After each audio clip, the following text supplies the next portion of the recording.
21 февраль эне тил күнү катары 1999 жылы ЮНЕСКО тарабынан бекитилип, 2000 жылдардан тарта белгилене баштаган. Окумуштуулар жер жүзүндө 7000ден ашуун тил бар экендигин айтып келишет. Алар 20 жылдан ашуун убакыттан бери бул күндү белгилеп, ар бири өз тилин даңазалашат.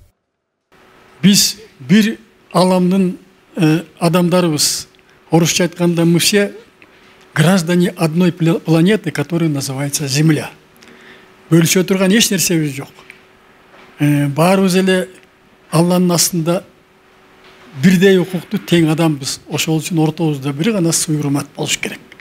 Бири-бирибизге жөлөк таяк болушубуз керек. Бири-бирибизди дайыма туура түшүнүп, бири-бирибизди урматташыбыз керек дейбиз мен дайыма. Жалпысынан Ысык-Көл облусунда 40-ка жакын башка улуттардын өкүлдөрү жашаса, анын 28-и Каракол шаарында отурукташыган. Мындан улам катышуучуларда ар улуттун улуттук кийимдерин кийишип, алардын ынтымактуу эриш аркак жашоолорун чагылдырган түрдүү программаларды даярдашкан. Бүгүн татар этнотогунун, анан дунган этнотогу, казак этнотогунун атайын чыгармалар, ошол элдин чыгармаларын тартуусу жүрүп атат.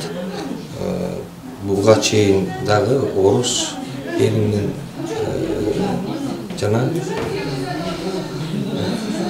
өзбек, уйгур, кыргыз элинин конкурстук алкагында ушундай иш-чаралар болуп өттү. Бүткүл дүйнөлүк эне тил күнүндө ар бир улут өз тилин жоготпой сактап калуу үчүн көп жылдардан бери белгилеп келишет. Эне тилинин сактап өнүгүшүнө жана кеңири жайылуусуна ошол ар улуттардын үрп-адаттары, маданий баалуулуктары бар. Биз Каракол шаарынын тургундары, биякта бир 1000дей семья бар.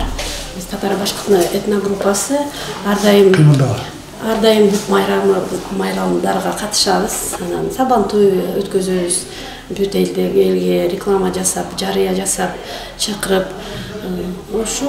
Белгилей кетсек, эл аралык эне тил күнү 1999 жылы ЮНЕСКОнун эл аралык уюму тарабынан жарыяланган. Буга карата ар бир улуттун эне тилин жана маданий көп түрдүүлүгүн сактоо максатында атайын иш-чаралар өткөрүлүп келет.